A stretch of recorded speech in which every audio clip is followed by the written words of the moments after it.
വിശാലമായ മനസ്സ് നമുക്കുണ്ടാകണം. നമ്മുടെ മനസ്സ് വലിയ കുടുസാണ്.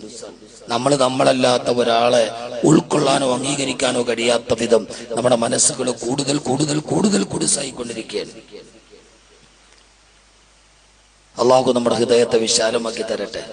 ഒരു മനുഷ്യന്റെ ഹൃദയം വിശാലമാവുക എന്ന് പറഞ്ഞാൽ റസൂലുള്ളാഹി സ്വല്ലല്ലാഹു അലൈഹി വസല്ലമയുടെ ഗുണമുണ്ടാവുക എന്നാണ്.